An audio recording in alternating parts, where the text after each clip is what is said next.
never worked in a kitchen, but I have watched Ratatouille.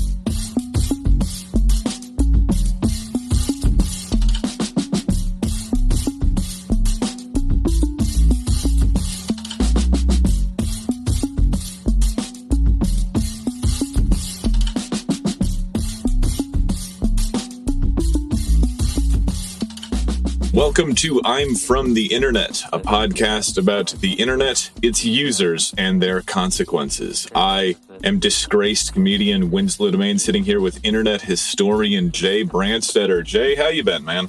Pretty tired. I'm still taking care of Fred, so that's been keeping me pretty busy. But I think I found a fun one for the holidays for us to do, so I'm looking forward to getting to talk about it.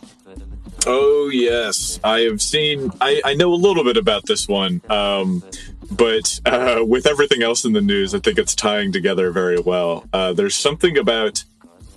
there's like so many different crisscrossing stories here, but with Erica Kirk in the news, it has been a very fun time for blonde women with like demonic eyes who like don't realize that they are like every day putting on the makeup that you would like it's like cartoonishly evil makeup. Like she would be better off with like an upside down cross on her forehead if she wanted to look less evil, but like these like burnt black eyeshadow and just like trying so hard to seem like deadly serious, but she just doesn't have the charisma at all. I mean, yeah, this looks like this looks like a couple you'd see at Mar-a-Lago. Yeah, they look like just so thoroughly baked. Aging naturally can be so beautiful and so wonderful in so many ways, and it is infinitely worse when you fight like hell to make your hair as big as possible, your eyelids as dark as possible, and like focus everything on these like crystal blue eyes that you are just, I don't know, man, just piercing into my soul with those fucking things. Yeah, interesting situation. But I don't know if you've seen like all this other stuff about like who Erica was married to before she was with Charlie.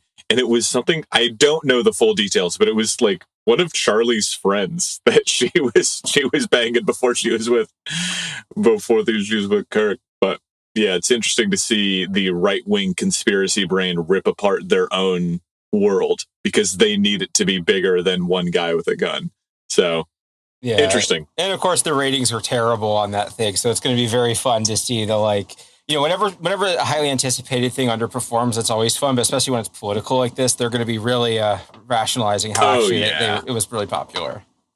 It's just so funny that like Barry Weiss is just like so broadly despised and is just like has failed at everything she's ever done, but just keeps getting promoted because she just ingratiates herself relentlessly to the most evil people in the universe.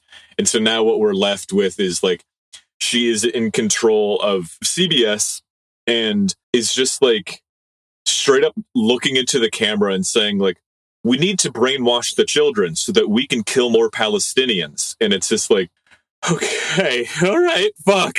Like, oh my God.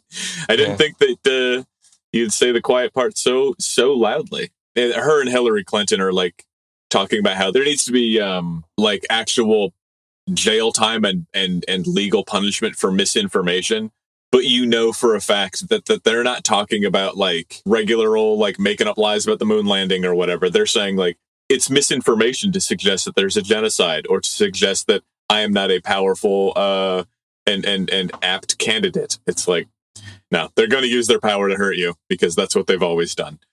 So it's been fun. Very much, yeah. But what have you been doing? I guess outside of the normal caretaking stuff, I've been hanging out with Fred. I've been kind of turning him into a gamer over the past couple years. It's one of the things we can do together. And with his arm being broken, I got him into Vampire Survivors. I can't remember if I told you that last week. So okay, that's fun. You've been talking about how you've been playing. Yeah, it's a game that you just need one control stick for. So even though his arms, he can just lay on his back with the controller on him, just using his thumb to move it around and pick up his gems. It's so funny because it is a fun game with some degree of technicality to it, but it is like.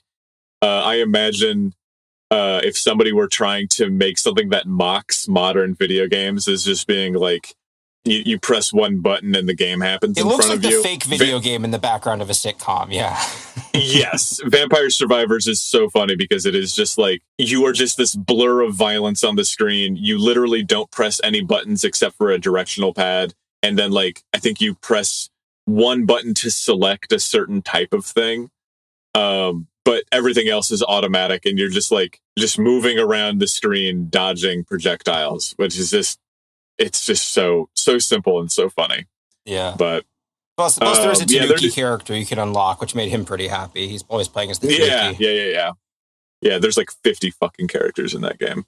And then they did all the expansion pack. Yeah, I had to put it down for a bit because I was like, this is too stupid. But it is very fun, and I do recommend it. It's absolutely worth the money that you pay for it. So, but before we go any further, we say this every time. We do have a Patreon for $1 a month. You get access to hours and hours and hours of bonus episodes that are fully researched, fully put together, not just bullshit, hang out and listen to two white guys talk kind of things. We are two white guys and we do talk, but we do have episodes to back it up. It's not bullshit. It's very serious.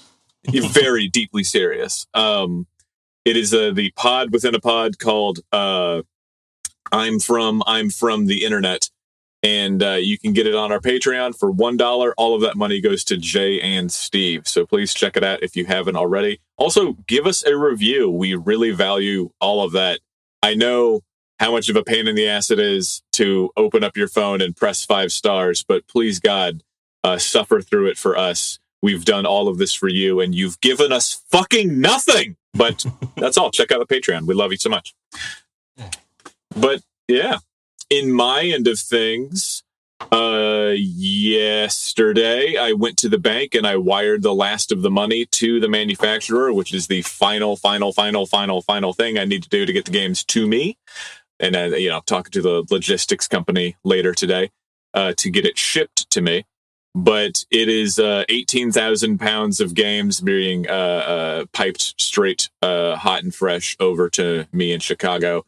And so that's all settled, which is very fun and good. And last night, I had the first playthrough of my new game that's not been announced yet, called Project Zersetzung.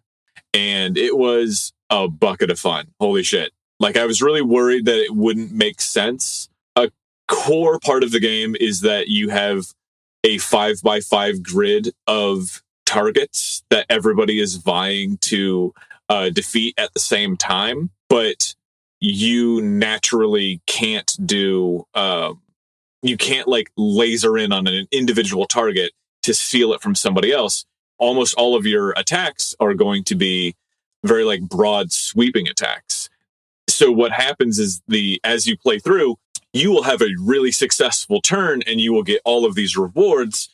But you've actually softened the board for the next player to take a turn. And so every action you make has all of these different consequences.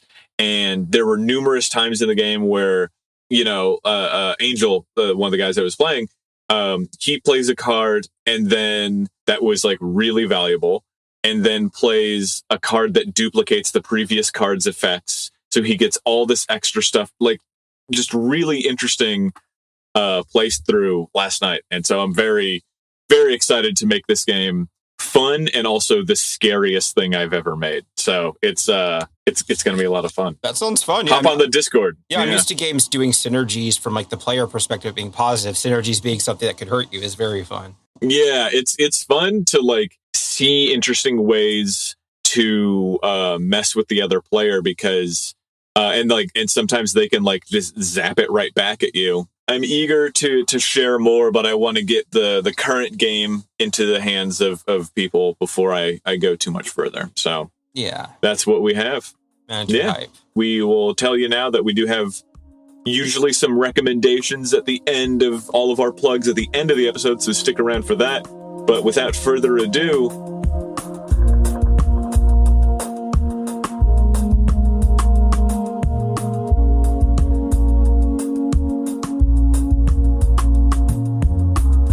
tell me me what I'm looking at here, J-Dog. All right. Well, this episode is titled Amy's Baking Company, and this is one that a lot of our listeners have probably heard of in some capacity. It's one of the reasons I wanted to do it. It's the holidays. I figured it'd be fun to do a crowd pleaser, and usually I talk about stuff that people don't really know about. Sometimes it's fun to kind of check in on things that are a little more well known. So.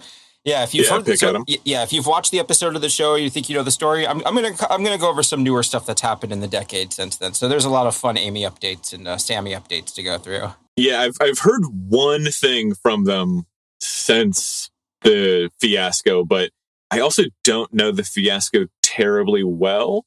So I hope that there's a way that we can bring both the audience and me up to speed with what exactly she was doing wrong. That's great. Yeah, I wrote this episode with the idea that if someone hadn't seen the episode, they can still follow along. The actual episode is just going to be a little part of it. This isn't going to be like a blow-by-blow of a TV episode. This is focusing on the people that were featured in it, but it is a major part of their story. So it should be noted that the Amy of Amy's Baking Company, she's here with her husband. They're both wearing the black...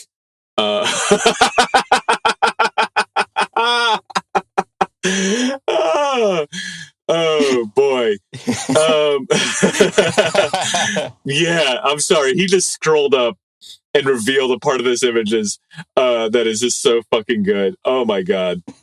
Oh boy, that's so fucking funny. I didn't even read all of it. Jesus Christ. Okay.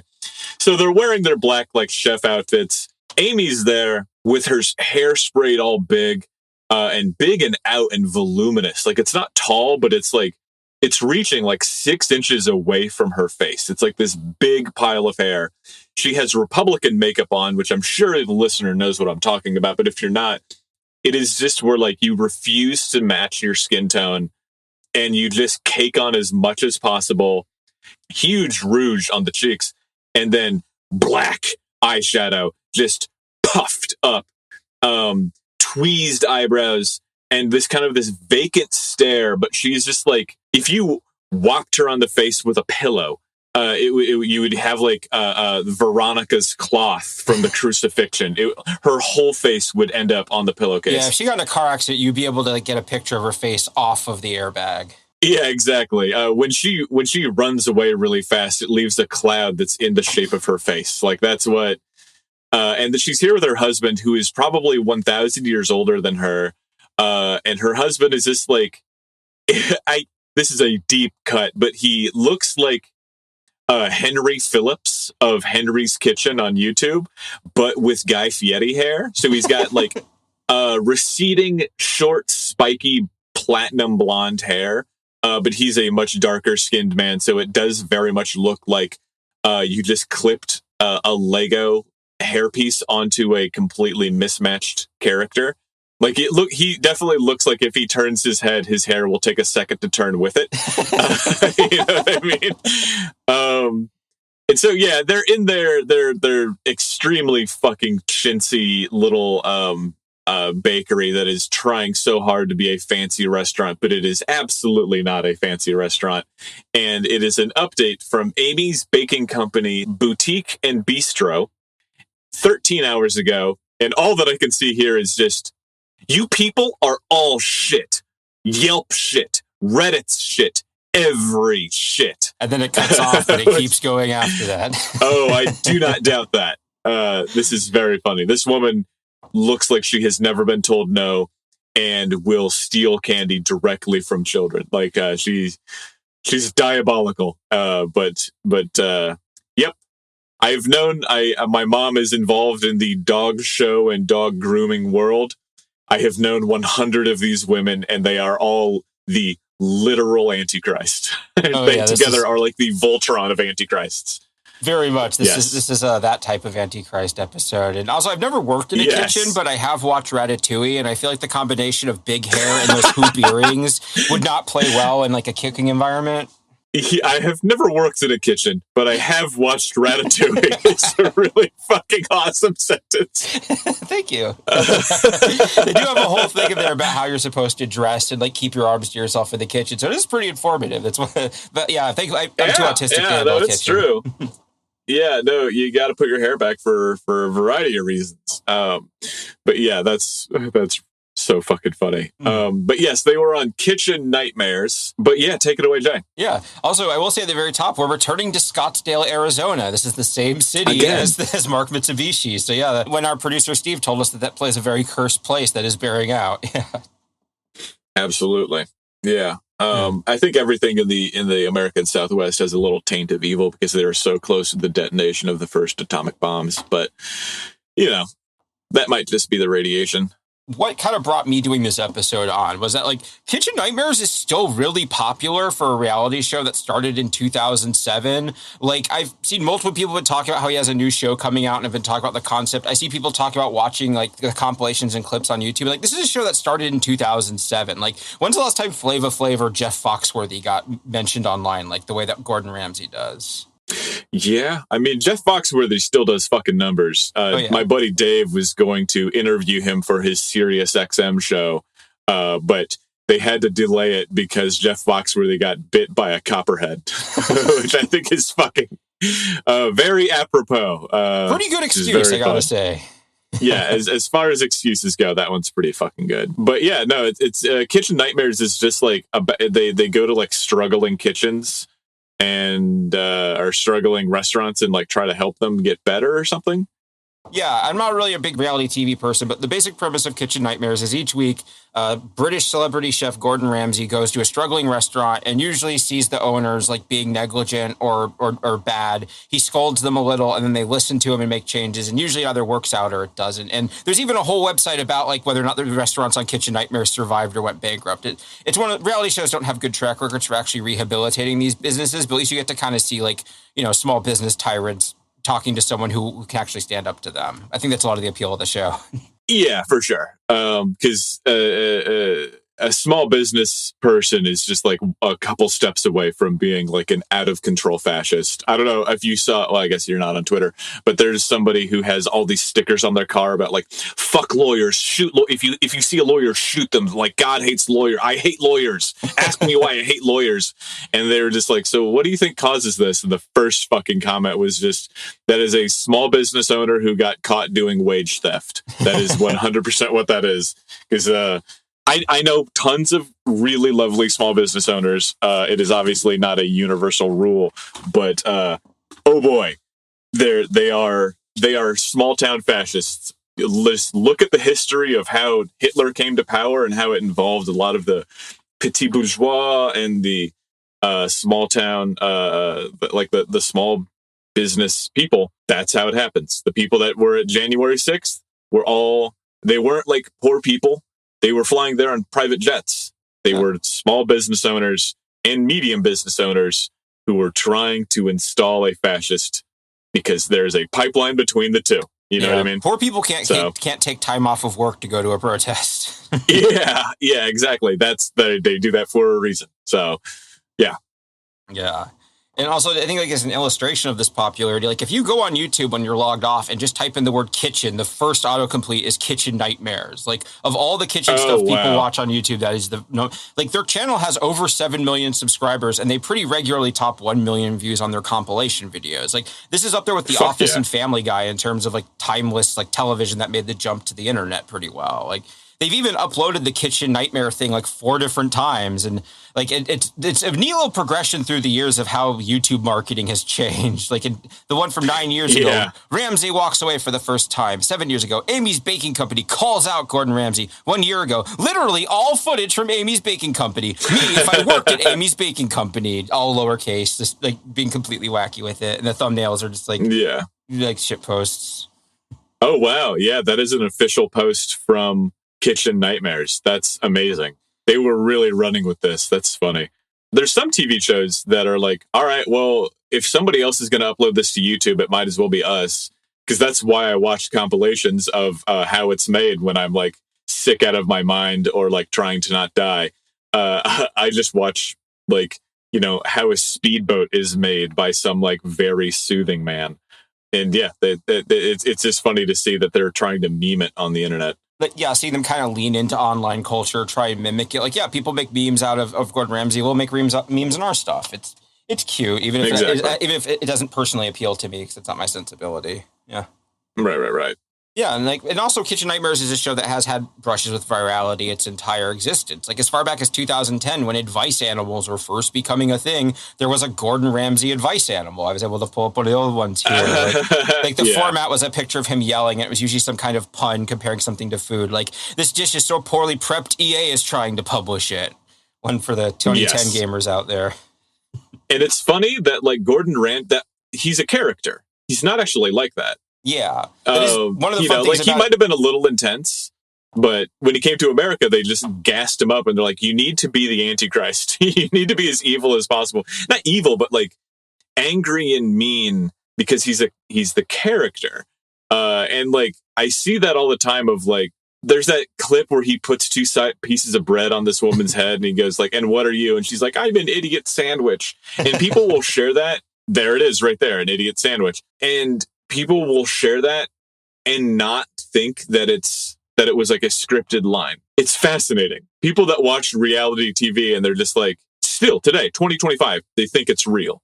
Very, very interesting species we have here. Yeah, and I do think that maybe is part of the reason why Kitchen Nightmares is popular, is because the fact that these are real business owners means that there is some degree of like actual like verisimilitude to this. Like it is deceptively edited. There is probably scripted parts and stuff. Like these are actual people, and like they do later talk about their experiences and stuff. So that is a part I think is fun. And yeah, also like Gordon Ramsay, like he was big in Britain before he became big in America. When you watch his British shows, he's not nearly as loud or as mean. I'm sure some of that is because American business owners are way different than British business owners. But yeah, it's reality television. This is all played up and, you know, scripted to some degree or manipulated. Yeah, absolutely. It's all everything's made up. Points don't matter. Yeah, and I guess I had like the Know Your meme to sort of illustrate some of the memes. One of them was a you fucking donkey, which I always remember because Something Awful has an emote Ramsay where it's just him going you donkey with a big explosion behind him. That was a very fun explanation. Yeah.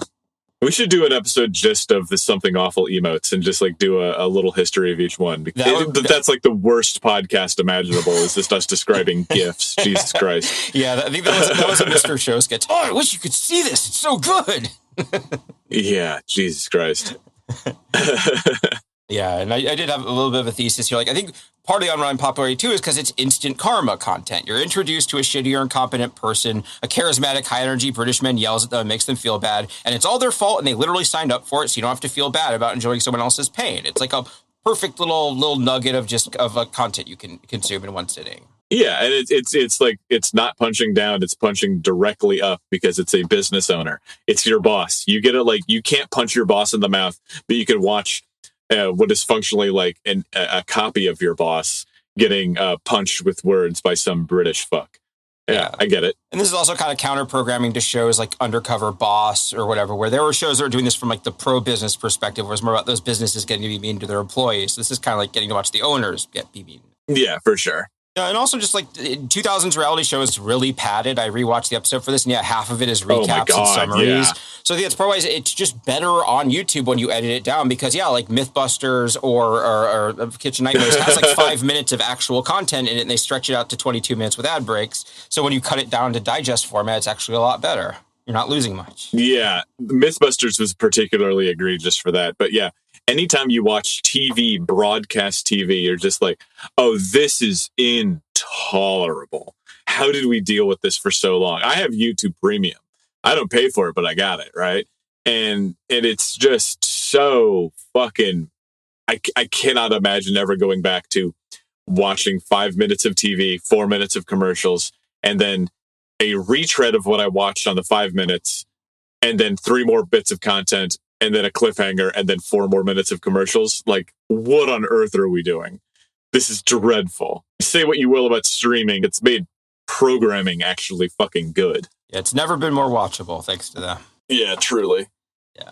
I guess also in terms of like the stuff we talk about in this show, I think Amy's Baking Company is a really fascinating moment because it's the sort of nascent online attitude of Twitter main characters and such meeting this aging machinery of reality television. Like, this was the old way we used to make fun of weird people publicly. Here's the new way we make fun of people publicly, and they're colliding as one is going down and one is going up. It's like a moment of intersection. Yeah, and when something happens on TV that blows up on the internet, that can just be like, that's huge, because then you're getting the offline and online audiences shaking hands over how much they hate one person. And like, I struggle to think of anybody else who did it to the degree of Amy's Baking Company, where like everybody knew about this and it was like a massive fucking thing. Yeah, before, there were a couple of times before that where something on TV blew up. I think like it's usually something like William Hung doing his audition on like American Idol, where it's like a single scene or joke that is funny out of context, but not something like this as much where it's like, look at this crazy person that did all this stuff on camera. This was yeah. I cannot wait to find out what she's up to now, but I guess I'll have to wait till the end of the episode. Yeah, and my last bit of glazing here is like when this episode aired. Like I mentioned, I'm not into reality television, but after it aired, people on Something Awful and all over social media were just raving about it. People were like, trust me, just watch this episode. There were links to downloads of it. Like people spread this around. Like even if you did not watch reality TV, you might have watched this just because it was very interesting and unique, and it kind of broke the format, as we'll find out.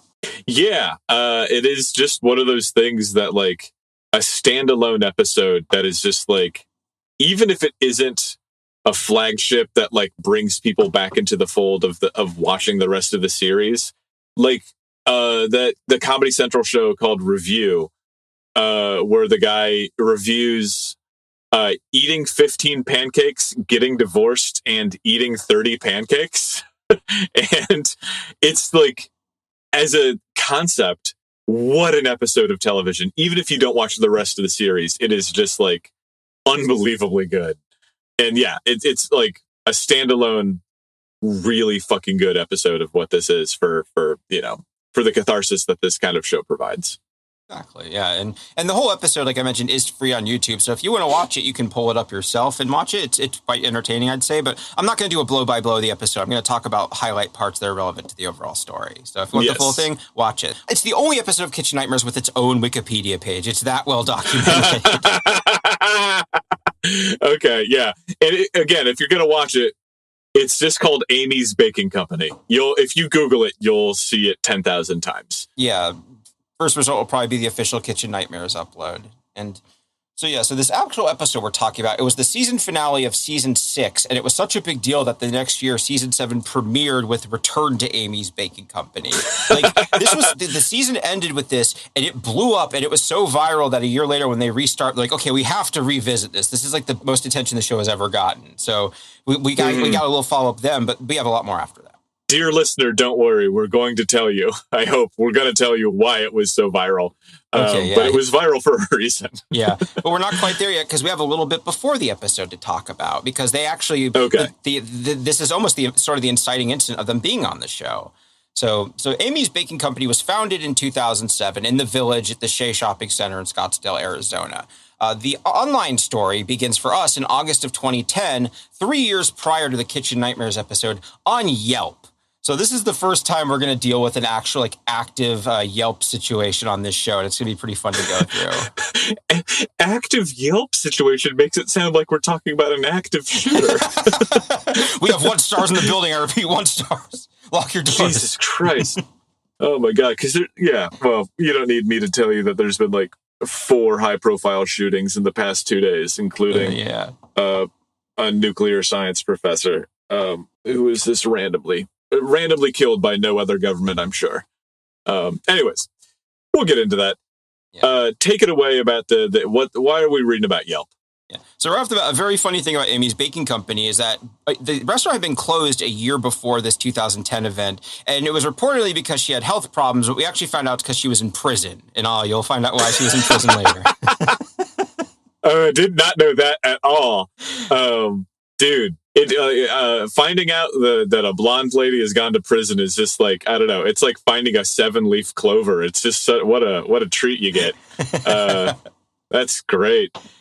God, boy, yeah. Not just the boys doing crimes. But okay, yes. So tell me more about this Yelp. Yeah, so this Yelp review gets posted. There's a local food blogger named Joel Latondras who left a 1-star review on Yelp citing his bad food experience. And I clipped some of the text of it here, and I'll go through it. So he begins, "In retrospect, I should have known better than to step foot into Amy's Baking Company. 8 p.m. on a Saturday night, 3 tables are occupied. The sign on the door indicates that they're looking for an experienced line cook, a dishwasher, a waitress, you name it. Pita Jungle, just a stone's throw away, is packed to the gills. These are all bad signs. They go ignored, however, because I'd eaten one thing all day and I'd driven there to try their pizza. Never, ever again." I decided to pay $14 for their 12-inch margarita pizza. About 3 minutes later, the waitress drops off my pizza. "Your pizza," she says, and leaves a plate and off she goes. I sat for a moment, confused as to how things happened so quickly. I tried to grab a slice of the pizza, but it was so blazing hot that I wasn't even going to attempt to handle it. I waited for a few minutes to let it cool off, only to discover that not only had it cooled enough to handle, but was actually well cooled and had most likely been reheated. After a closer inspection of the pie in front of me, it was evidence that it had been reheated, as there were smaller tomatoes that had spent their time in the oven and larger tomatoes that had barely been kissed by the heat of the oven. Yeah, the surface was hot, yes. Yeah, definitely. So he goes, "I took a bite and was immediately underwhelmed. The crust had very little character, was slightly sweet, but had that store-bought quality to it. The pesto tasted okay, but the tomatoes were completely tasteless, and overall it just fell flat. It's margarita. The ingredients need to shine to make such a simple pizza. These ingredients were subpar. After 2 small pieces, I decided I was wasting my calories and just gave up on it. So I sat outside." Damn. Yeah. I mean, this guy is like a food blogger, so he is someone who has standards and such. This isn't just like some random person off the street here. So I sat outside, not eating, and sat. Where the hell was the waitress? I glanced inside a few times, hoping to catch her eye, but she must have been occupied elsewhere. The owner comes out. "How'd you like the pizza?" Instead of immediately responding, I asked how it had come out so quickly. In short, he told me another table had ordered it, decided they didn't want it, and it sat in the kitchen for 2 minutes, who in turn decided to send it out to me since I didn't order anything else. Yeah, so they're covered for this. Well, we gave you someone else's pizza. We didn't want you to wait. Yeah, I can understand where if that were true, that would be probably fine, but I don't. Obviously, that's not what happened. Yeah, we will see this as a recurring thing with them. So is them just not understanding reality, basically. So he summarizes their exchange. He goes, "Well, it didn't taste fresh. Owner, no, our pizzas are the best. Ask our customers. You're the first person since we've opened to ever not like our pizzas." The first person ever in all these years. Yeah, I like when somebody, you say your opinion and they're like, "No." Like, no. That's funny. Yeah, very much. Yeah. And continue, he goes, "He got very defensive about the pizza, but I hadn't really launched a harsh criticism on the pizza. I just said I didn't really enjoy it. So I sat some more with an empty drink and realized they wanted me gone. The owner wouldn't make eye contact with me. The server never came back out asking if I wanted something else, and they still hadn't refilled my drink." So he's just sitting on the patio with an empty drink, and they're just kind of trying to get him to fuck off, basically. So he escalates. Fascinating. Yeah, he goes, "So I sat on the patio alone and decided to have a smoke. The waitress comes out. Her, 'Sir, there's no smoking sign over there. I was told to tell you not to smoke here.' Me, 'Is this the last fuck you in this experience?' Her, 'Yes, I think so.' She walks away. I walk inside, pay the bill, and leave. No apologies, no discounts on the bill, nothing. $18 for weak iced tea and shitty pizza." So I can kind of respect that when someone's ignoring you, you try and escalate to be like, "All right, well, keep ignoring me then." Yes. Don't do that in your personal life. Yeah. It harms people, but yes. I mean, fuck them. If it's if you're talking about dealing with a business, then you can poke a few buttons. But I don't know. Don't do that to, say, your friends. Oh, I'll say definitely that. not. Yeah. That's not a coded thing about you, Jay. Don't worry. Oh, well, thank you. I appreciate it. But no, I didn't think so. Yeah. Good. So he concludes, "This is arrogance in its worst form. I can forgive bad food, but I cannot forgive misplaced arrogance and the blatant dismissal of a customer, whether you agree with them or not. Perhaps the sign on the door should say, 'Wanted new owner.' I cannot, for the life of me, recommend this restaurant to anyone." Yeah, I'm getting kind of micro-fascist, not fascist, but dickhead vibes from this guy too. Yeah. But whatever. Sorry, that's part of why I thought this is so funny, is because if she hadn't reacted to this, if I read this in the wild, I would, be like, okay, I could see these being valid complaints, but also this person's being a little extra with it. So I might not take it too seriously. Yeah, he's talking about how he had a bad pizza and the owner was a little bit of a dick to him. And he's like, "I cannot, for the life of me, recommend this restaurant to anyone." It's like, okay, then don't go. I don't know. I know that you're on Yelp. This is not your job. You're doing this for free. You wanted to do something. But yeah, I don't think that this is you're not going to be getting paid a salary to go eat at a small town diner. That's not what's happening. When he described eating pizza he didn't like as wasting my calories. That gave me douche chills. Yeah, for sure. Jesus. Yeah, but Unfortunately for us, Amy couldn't let this go. The very next day, she posts a 5-star review on her own restaurant under her name in which she attacks Joel L. and acts very unprofessional, even by the standards of restaurant owners on Yelp. So I have Amy's response here from Amy B., Scottsdale, Arizona, 5 stars on August 2nd, 2010. Dear Joel L., it is blatantly obvious to me why you were alone on a Saturday night. Read any of the reviews that have been written about us, and you will see that everyone loves us. The only people that don't is our competition. We knew you'd been sent here by another restaurant before you even ordered your $14 pizza. So right off the gate, he's a crisis actor. This is fake. Fuck you. And there's lots of like all caps and quotes and like, oh boy, the next paragraph. They capitalized the P in pizza, which is really fun. Oh, yeah. Angry boomer typing. Yeah. She goes, the pizza was fresh and amazing. The reason the tomatoes had different texture was because I used 3 different heirloom tomatoes, and some of them are sun-dried. So, of course, they're going to have a different texture from the fresh one. But perhaps you are only accustomed to tasting ones that come, quote, fresh from the can. Jesus. So aggro out of nowhere on a single review. Dude, there's like multiple 1-star reviews on our podcast. There's a 1-star review for The Restless, my game that has not come out yet. Why did anybody give it a 1-star review? Like, what the fuck? And so it's dumb.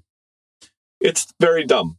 Yeah, exactly. Like since I don't think I've ever seen a business owner reply to someone on a Yelp or Google Maps and it make me feel better about the business. Like I feel like just let people complain. They always have to be like, actually this didn't happen, or come back, we'll make it better. Just in general, it feels very needy to me. Yeah, absolutely. It's just like just to ignore it. You know how many fucking people say that I'm not funny or I'm not like a good artist or whatever? I'm just like, all right, well, I make cool stuff and I make more money than you, so take a hike, bozo.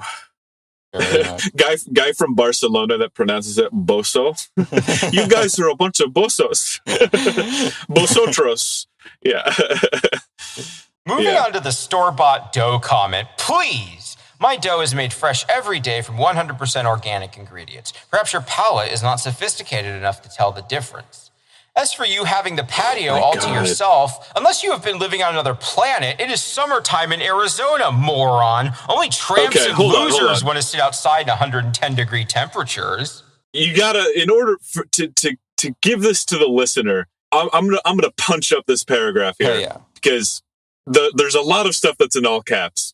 Yeah, I kind of talk in all caps by default. As for you having the patio all to yourself, unless you have been living on another planet, it is summertime in Arizona, moron! Only tramps and losers want to sit outside in 110-degree temperatures. We are hiring because we are so busy and we need to hire more people.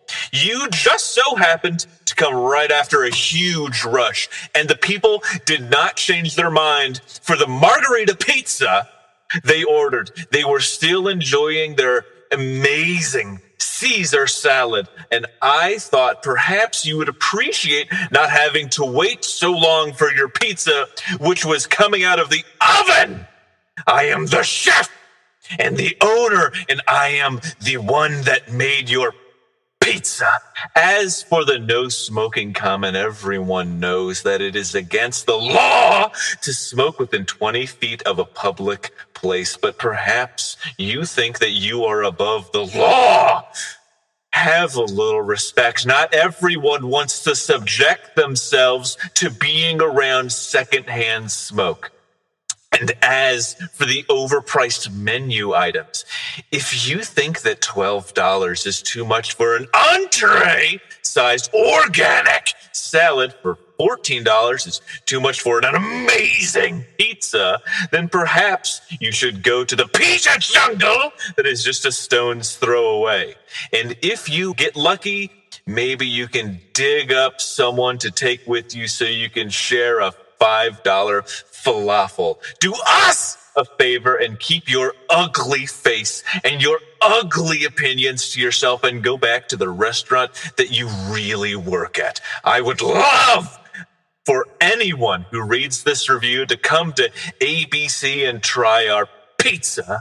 If you don't like it, then I guarantee you don't have to pay for it.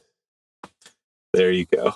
I just the listener needed to know how many things were caps locked there. Thank you. Yeah, no, that was fantastic. I'm always happy when you read something on there. Yeah, God, that was just. And also, the last thing about if you don't like the pizza, I guarantee you don't have to pay for it. Remember that it's going to come up on the episode. Oh, of course it is. Yeah. Yeah. Also, I love that in the review they mentioned that Pita Jungle was busy and she's like bad at Pita Jungle. And they'd be like, oh, yeah, go to Pita Jungle. Like you could tell she's so mad at this neighbor that is so much more successful than her. Yeah, just completely, like, it's so funny. You scratch a small business owner and a fascist bleeds, but they also are like the smallest fucking people on the planet. They are just, oh my God, we already covered it with fucking Mark Mitsubishi, where they're just like so myopically self-interested and so diabolical in so many ways. Oh, what a treat. It's so good that God put so many assholes on this planet, because what the fuck would I do without him, you know? Yeah, what would I talk about if I didn't have that? Yeah, if we lived in a utopia, the fucking podcasting world would be terrible. Anyways, within a day, this is all over the local internet and news. Yeah, like I found like a local newspaper did an article called "Ouch! Today's hard lesson on Yelp. What a shit show!" And it has 210 comments. So this was like, and like a local news show covered they're on the news. I love this news anchor standing in front of a giant monitor where you can see the Windows XP. Yeah, that is just a computer monitor. They just HDMI'd into a TV because they have the Windows XP at the bottom. Yeah, they didn't green screen. So it's so fun. Yeah, but she's standing in front of the Yelp review and like, yeah. So right off the bat, her comment, the "you think you are above the law" thing, it's really funny. It blew up in her face because it turns out, like I mentioned, she's a convicted felon thanks to stealing someone's identity for financial crimes in 2001 after she went through a divorce. So, yeah, why did she think that he thought that he was above the law? What does that even mean? I mean, he was smoking when it said no smoking. There are laws about that, so that's why restaurants take that seriously. But yeah, in this case, just like way to make me unsympathetic for that. Don't like. I mean, especially in the immigration debate, people in this country really don't understand that there's tiers to laws, and like there's misdemeanors, and then felonies, and then crimes, and then there's all these different like flavors of things. And so like, you know, you'll see somebody getting brained by a police officer because they are jaywalking, and they're like, well, they broke the law. They broke the law. And then, you know, Ashley Babbitt gets popped in the fucking head, and they're like, well, all she was doing was trespassing with a bunch of people with pipe bombs. How dare you? You know, it's very funny how little we understand of our own country just on a person-to-person basis. But yeah, okay, yeah. So she's a convicted felon and she's complaining about a smoker. Fine. Yeah. And also, what's worse about this is that she keeps responding. She melts down in the comments of the articles about her meltdown. Like there were so many replies, but just like an average one, she like this one, she goes, "Hey, anonymous, why are you so afraid to post your name? If you want to slander me, at least I should have the opportunity to know who I am dealing with." And then somebody later explained to her, no, anonymous is just what it means when somebody who doesn't have an account posts on here. Those are all different people. That's so funny. And like, under no circumstances do you have to extend any degree of sympathy to this woman. But like, you know, when somebody left that 1-star review on my game before it was even out, yeah, there was a part of me that was like, what the hell? What did I do? I want to know who this was. It was probably just like some kid, you know, like it's probably just nobody, or, you know, maybe it was somebody who secretly hates me. And it's like, who knows? But it is one of those things where it's like, I've gotten hate mail in the past, and I'm always like, well, who are you? What the fuck? You know? Yeah. I get it. It's annoying, but it's also like, you just move on. You just walk away. You just like, yeah, a lot of people don't like me. Whatever. I'm still me. Yeah, Roll Tide. Or like when we first started the show and we got those first couple of negative reviews, like it didn't bother me because like the reviews were so obviously people from the forums that were being weird that like if you were a regular person, you saw it, you'd be like, okay, these people obviously have an axe to grind. Like that's what it's when people like there's an art to writing a negative review that actually is like makes like hurtful. Yeah, I mean like the only negative, like I think the only. It wasn't a review. All of the negative reviews that we've ever gotten have been specifically because people don't like Brandstetter the character. You know, like it's just been like forum users and dorks like that. And then when we first started the podcast, there was like one guy who instantly commented, just like, why would you work with Winslow? He wasn't even a forum goon. And it's like, well, yeah, but that's like, you need me to ask questions for the rest of the world. It's not a podcast for people who already know the stories. It's a podcast for people who don't know the stories. Yeah, and you know so much stuff that I don't know. I'm so glad you're here. Otherwise, I'd just be talking about like video games all the time. Like, that's the whole idea. It's just that, like, you know, it's why would we want a podcast about, like, what are we doing? Why don't you just go, like, listen to recordings of your own voice telling you things you already know if you're supposed to learn, you dork. Anyways, I blocked that guy. So Amy Boogaloo keeps going. Yeah. How do you it's Buzoglo, yeah. I read it as Boogaloo a whole bunch too, yeah. Buzoglo, that's a little much. It's her husband's last name. She married into that name. We'll find out about him too. Yeah. Yeah, and her attempts at damage control after this are even worse because she's having her friends leave these apologetic positive reviews while she's complaining to reporters about the haters. Her friends are like, let's all take a deep breath and let it out slowly. Despite Joel's personally unpleasant experience at Amy's Baking Company and Amy's not-so-diplomatic response, I encourage all of you to give Amy's Baking Company and Bistro a try. And then, like, in an actual news interview, she's like, you will see the Messiah before you see our doors closed. Oh, and yeah, just like not so diplomatic to some is so fucking funny because like we're recording this like a day or two after Donald Trump posted like Robert Reiner was murdered by his own son in this like horrifying crime, and Donald Trump's response to it was just like, he was killed because he didn't like me, President Donald John Trump. Which, like, even, like, the hardest MAGA fascists on Twitter are like, this is bad. This seems really weird and bad for someone to say this. This is really weird. And yeah, and some people are like, oh, it's just a mean tweet. It's like, I don't know, man. Again, it's been 8 years of me having to say this. I don't think that the president of the United States should be tweeting at all. Much less should he be mocking the still warm corpses of celebrated artists.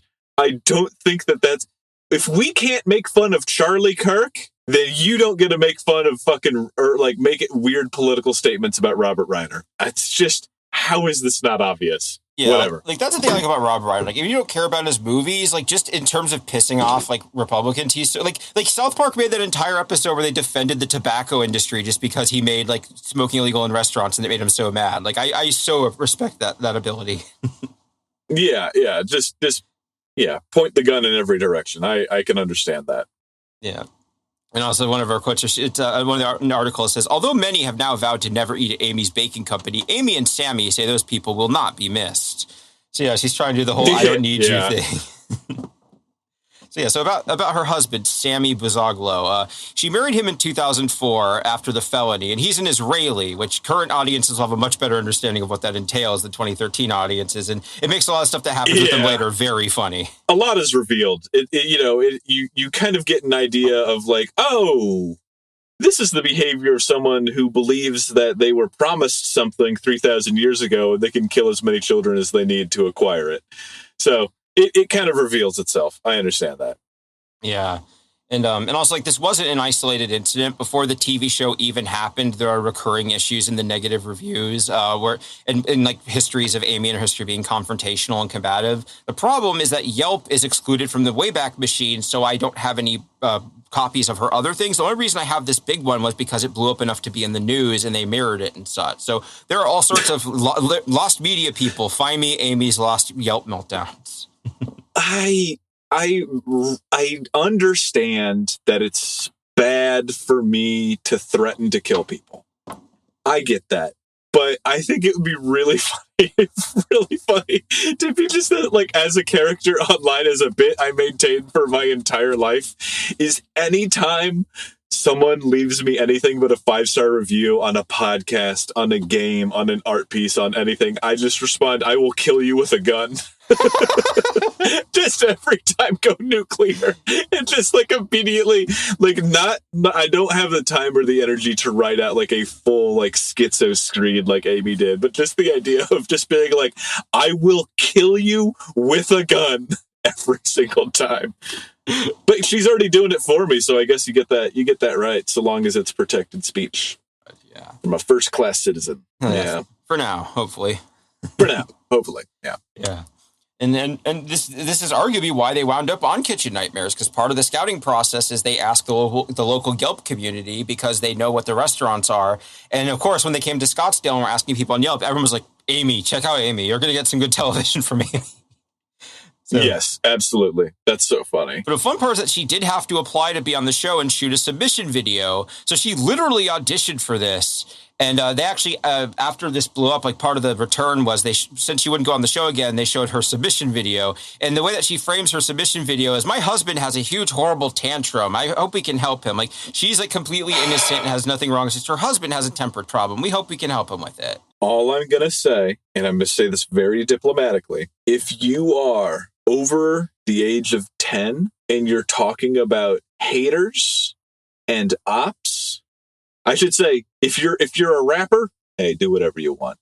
Don't listen to this white boy telling you what to do. But if you're an adult talking about haters and ops and bullies, you do not have haters or ops or bullies. Those are your victims. Those are people that you have harmed. It is, I cannot stress this enough, it is not the behavior of an adult woman to be talking about haters and ops. That's a very bad sign. Oh my God. Oh yeah, she beats that drum a lot. And also her submission video included her complaining about the negative Yelp review and including like a cut of like a picture of it in there. So like she is still steaming mad about this years later. Yeah. And that review got 2,400 usefuls and 1,234 funnies and 967 cool reacts. Do we ever find out more about the Yelp guy? The guy who did the review, I didn't find out that much. He was a local blogger. Like he had his own blog where he wrote about restaurants and food, and also like he had a Yelp account. So this was like a hobby for him, was like reviewing restaurants and such. So and like he got interviewed on some of the local news when they did the follow up for this. But his review is the most interesting part. He seems like a guy, you know. I mean, like take it from the guy who took a picture of a hole on the sidewalk and ended up in the New York Times. But the idea of like, I had a pretty mediocre pizza. Flash forward 3 days and you're surrounded by police explaining why you didn't like the pizza. Like, oh boy, what a treat. What a fun time. Another fun Amy quote from that is like when she's talking about being on the show, she goes, "We don't know what you would come here for. The only problem we've ever had negative was with these online bullies and with these people from Yelp." So her thing is like the only problem we've ever had negative. What a funny sentence. Well, yeah. And a lot of them, a quote after this comes from an article. It's Laura Hanfield's Chasing Amy, Overcooked Reality and the Decline of Western Civility from the Phoenix New Times. Because this was a couple years ago. She did a lot of legwork and interviews and such. So glad to have this as a source for this. Interesting. Yeah, I've read a lot of stuff about like the decline and fall of Western civility. And I think that we're really seeing that a lot now, especially with like viral content, which is just like, or not viral content, but like AI stuff where like there's whole channels. I mean, there's whole Twitters out there that are just like, all we do is we make AI content of a overweight Black person having a temper tantrum in a Walmart. It's completely fake. And they're just like, we just made a video of a Black person screaming at people.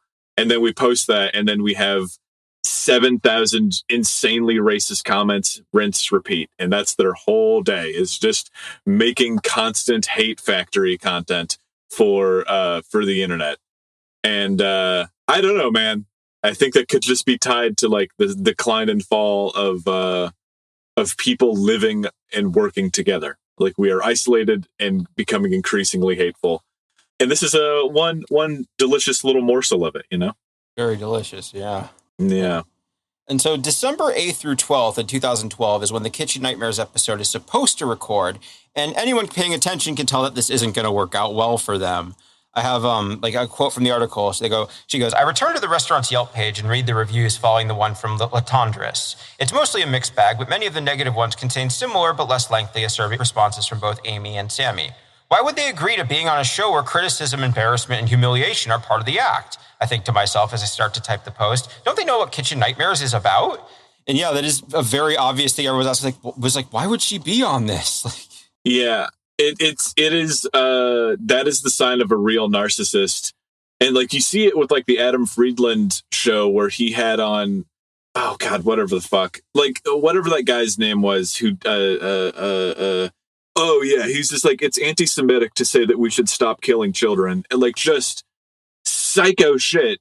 And it's like, yeah, he pushed back because it's the Adam Friedland show. He like, not that he's like a cutting journalist or anything, but he is still going to like, like investigate what you're saying. He's still going to like push a little bit on these questions. And because he's also like a squirmy little brother, he's going to do it in a really funny, interesting way. And yeah, you just like, how would you, it is the exact same germ in your brain that says that I'm going to defend myself in court. You know, it's like, well, surely this machine that's designed to kill people exactly like me won't hurt me when I get into it. Yeah, the filming of the episode was a fiasco, and since the show had invited locals to be diners for the filming, there were a lot of eyewitnesses sharing stories afterward. I was able to get off the articles on the internet. So one of the recountings of the filming goes, Amy was yelling and screaming, "Get the fuck out," and telling us that if we weren't going to pay for our drink, she was going to call the cops. A diner at the taping told me on the phone the next day. She called me a tough guy and said, "You better correct your acting skills if you're trying to get on TV." The producer said he would pay for our bill and that we should leave. So... Oh yeah. You cannot break through to these kinds of people. They just need to be rewilded. They just need to be released onto an island. You know, that like you can't.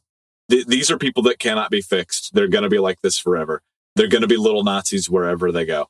It's something. There's just a thing that's wrong with their brain. Yeah. It's just the truth, man. You can't explain to them that you have to care about other people. Yeah. Yeah, you really can't. And you see it over and over and over and over again. I think that one thing that I would like people to really examine, and not to sound like a black pill or anything, but like there are things that are too far gone. There are things that cannot be corrected. There are things that cannot be fixed. No, we are not bringing back an extinct species. We can bring a facsimile of it, but we can't bring back the extinct species. That's what extinction is. And I think that there's certain people that are like, oh yeah, you're out of your mind. There's not going to come a point where you're like, I was wrong. I've been wrong this whole time, and I am actually vulnerable with you now, and I have a perfectly normal amount of confidence and a normal amount of humility. That's not going to happen. This person's going to be insane until they're in the grave. That's it. So always kind of fun to see it when it's happening. Just stay far away from it so that they don't try to burn your life down too. Exactly. Yeah, I think a part of it maybe is just like I think a lot of people aren't very good at like saying no, and I think like people feel bad if they ostracize or cut off something. Like the idea is it's like, no, you're supposed to help or whatever. It's like, no, there's a part where you have to sort of recognize like, you know, take care of yourself. This is hurting me. Yeah, believe you me, I know it. This was the first time in over 80 episodes of the show that Gordon Ramsay walked away from a restaurant because he refused to work with them anymore. It broke the format. Like I don't really watch the show regularly, but yeah, like he's only there for one day, basically. Yeah. I mean, just imagine being like such a vexatious litigant that like Bob Barker walks off the set of The Price is Right. Just like such an asshole on TV that the host is just like, I have to leave. I'm the guy and I have to leave. Bob Vila finally met a house he couldn't fix, thanks to me. Yeah, exactly. I was the house. Yeah. Well, actually, I guess what, since we're at the part where we're going to talk about the episode itself, and we've been recording for an hour, how about we break here? This would be a nice break point, and also that way our listeners have an opportunity to watch it themselves if they want until we get to it next week. That sounds good to me, baby. All right. Well, we're going to get into all of this and more next week. Can't wait to share it with you. We usually have some kind of recommendation at the end of our shows, but before we do that, we're going to go into our usual plugs. If you want give us a review or anything, we'd really appreciate it. We do have a Patreon, $1 a month. It's IFTIPod on Patreon. And you can talk to us at IFTIPod at Gmail or IFTIPod on Twitter. And you can also contact me or get in touch with me at winslowdomain.com. You can still get a copy of my first card game, The Restless, as well as all sorts of other things that I make. You can also find me on Twitter at winslowdomain and Instagram at calculations. And Jay, where can they find you? Jaybrandstetter on Blue Sky. My links are in the link tree on the show notes, and I'm working on the show right now. That's about it, other than real life stuff, but doing pretty good. Good.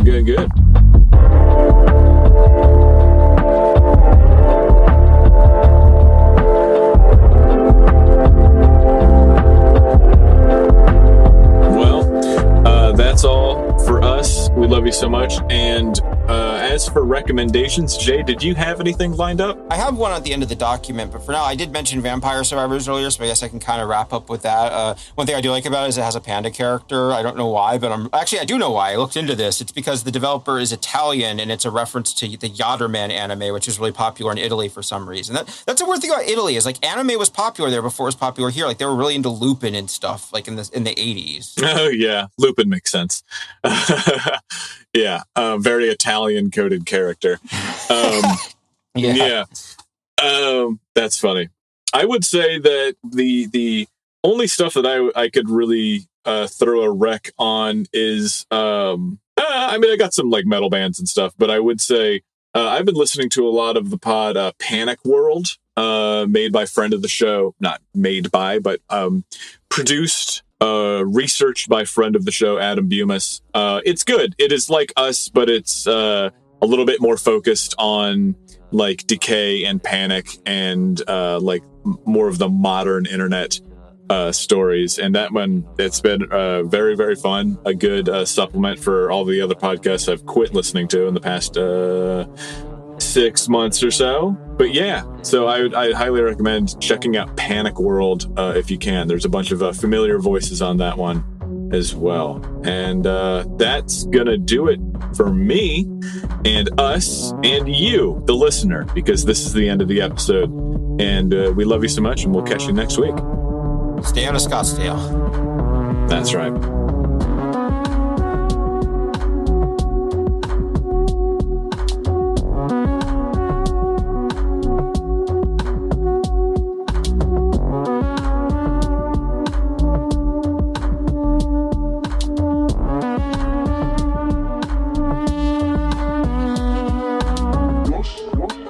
I'm From the Internet is created by Jay Brandstetter and Winslow Domain. Edited by Steve Brown. Music by Steve Is Broke.